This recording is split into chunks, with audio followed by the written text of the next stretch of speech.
Bonjour, mon nom c'est Benjamin. Karine et David. On vous invite à découvrir Fresque. Aujourd'hui, les lumières de la ville ont dressé un voile sur tes yeux, mais ton regard reste tourné vers le désert. Et à la faveur du soir, c'est pour lui que tu chantes, Bédouin. Ce sont pas des contes, ce sont pas des poèmes, ni même des nouvelles, mais il y a un petit peu de tout ça à l'intérieur. Ce sont des histoires qui sont colorées par les mots et par la musique.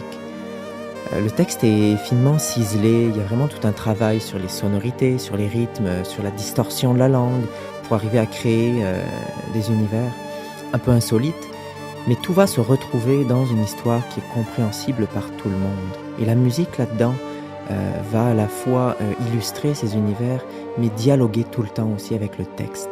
Donc il y a vraiment une interaction entre les différents langages qui est à la base de ce qu'on appelle donc des fresques. Demain, dans un univers sans Dieu et sans matière, les lettres carrées, désincarnées, se traceront à l'index sur des écrans tactiles. Nos doigts se taperont la tête contre les murs de plasma qui leur obéiront. Demain, on balayera l'histoire à grands coups. La fresque, elle peut traiter d'un lieu, elle peut traiter d'une idée ou encore d'une émotion.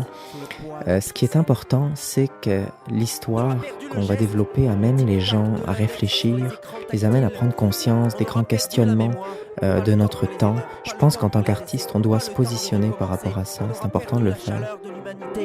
Le matérialisme de l'antimatière. L'écriture est née à Cyber, dans la Silicon Valley. On aura perdu le tracé. Assez! Les doigts se tapent la tête contre les murs, mais nos banques gouvernements financent des tablettes aux enfants. Bonne nuit les petits! J'ai la chance de m'être entouré de deux musiciens incroyables. David, il a joué dans le Cirque du Soleil, dans Cavalia, il a fait plus de 1000 représentations à travers le monde. Il a l'habitude des scènes, mais aussi il peut improviser sur n'importe quoi. Karine, c'est une pianiste jazz exceptionnelle, c'est une musicienne classique également, une improvisatrice hors pair. Elle accompagne les grands ballets canadiens, c'est dire, elle peut interagir aussi avec le langage des danseurs. Donc, ces deux musiciens et improvisateurs de grand talent, avec une grande écoute, puis qui sont capables de restituer l'émotion qu'il y a à l'intérieur des textes, puis de le restituer en musique, puis de dialoguer sans cesse entre eux et avec les textes. Toi, cœur de mes yeux, le plus large regard, la plus riche moisson de villes et d'espaces du bout de l'horizon ramené. Toi, le goût du monde, toi, l'odeur des chemins mouillés, ciels et marées sur le sable confondu. Toi, corps de mon corps, ma terre, toutes mes forêts, l'univers chavire entre mes bras. Toi. On arrive tous les trois autour de la trentaine, on a déjà bien roulé notre bosse, on a des parcours diversifiés, je pense qu'on est des curieux et on veut pousser cette curiosité à une autre étape.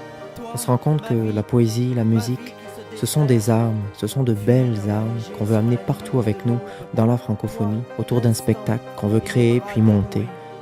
C'est important d'avoir cette expérience de la scène, ça nous électrise, ça nous rend plus forts et ce transfert d'énergie qu'il peut y avoir avec le public quand on fait un spectacle, je pense que ça nous rend plus humains aussi.